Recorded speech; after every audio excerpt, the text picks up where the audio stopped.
Hi, in this video I'm going to try and answer the question, how do you know when you're ready? And knowing when you're ready in almost anything, but definitely in internet marketing, is a perennial problem. After all, with what's essentially a moving target, how do you know when you're ready? The quick answer is that you don't know until you actually launch, or maybe even later than that.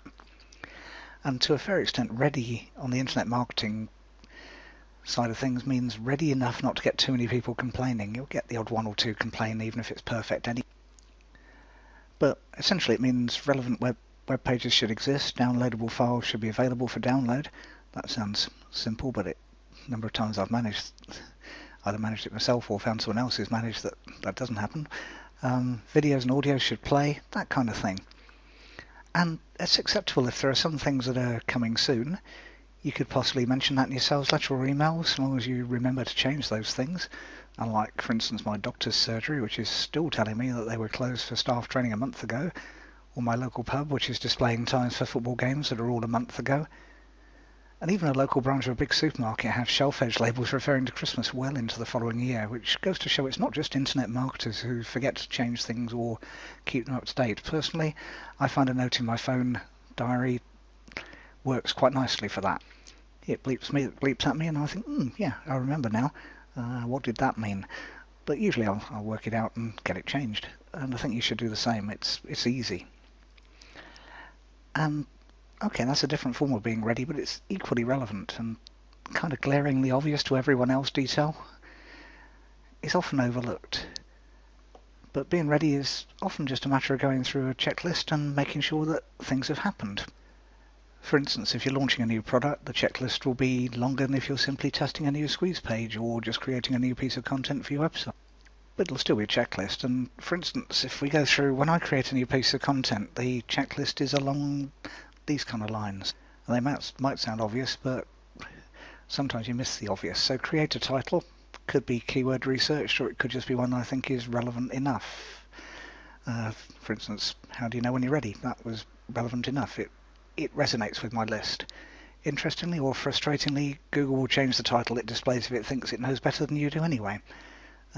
There's threads all over forums and Facebook of people saying, how can I stop that? And the quick answer is, you can't. It's a computer. Computers know best, honest. Once I've got the title, create the content, preferably keeping on topic. If I drift too far as things crop up while I'm writing, I'll change the title accordingly, and usually remember to change the auto title that WordPress generates. And that happens with me about once in every 4 or 5 pieces of content on a just because basis. Then I'll add in any relevant links. Normally do this as I'm typing away in WordPress, otherwise there's again an excellent chance I won't remember to do it later. Once I'm happy enough, I'll press the publish button, view the post and read it through in case I've got any glaringly obviously bad typos or errors.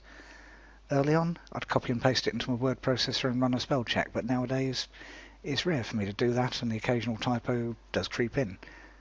And usually that gets found if I copy the content into a slideshow like this one and start reading it for a video. And if it doesn't get found, if I don't do it, that's part of the process. It's just, yeah, sometimes they're there, sorry. And then I'll tweet and notify 1 or 2 of my other social media accounts. Usually, I don't tend to use Facebook, sometimes LinkedIn, sometimes Google+, almost always tweet. It just tells them that there's a new piece of content. And for me, all that happens without a physical checklist, because I've done it so often. With almost 400 posts on my main site at the time of recording, numerous articles on Easy Articles and countless posts on other sites I own, it's habit. But when I first started out, I had a written checklist and followed it. And when everything was ticked as completed, it was ready. Simple as that. If you're starting something new, it's good to just do the same kind of checklist, and to include as many relevant points as you can think of. I mean, airline pilots do it every single time they fly. They've got a huge, great checklist because they need to be safe. And with you, some things might still slip through the net, but hopefully they'll be relatively minor things, and you can always adjust your checklist for next. But you can only do that if you've finished the whole process and actually got something live. You can't check a blank screen. Well, you can't check it for very much anyway, because otherwise you just won't know what you don't know. The thing is not to use being ready or not ready as an excuse to procrastinate and actually just not finish a project. There are way too many things that get started but not finished, and some for good reason. They weren't such a good idea as they initially seemed, or you've moved away from them. Others, there's no good reason, you just didn't get around to completing them, and over the next few days, or at most a week, pick something that you'd like to finish in your internet marketing. And since that's a relatively short timescale, don't pick anything gigantic, but equally don't pick anything too trivial. Then set aside maybe 20 or to decide on a checklist that, once everything's ticked off, means the project will be ready. Then, over the next few days, work away at the items on the checklist and get them ticked off. Because by definition, once they're all ticked off, you are ready. It really is that simple, even though it may appear incredibly complicated at the moment, especially if you haven't chunked down the big picture into small steps. Because it's those small steps that are completable. If I just said write a 1,000-word article, that sounds a lot. If I split it out into the 5 or 6 steps I've just given you, it's a lot easier. And if you'd like more help from me, click the link below this video. I've got various things I can help you with, and just click the link and join me. It'd be fantastic to have you along. Thanks for watching.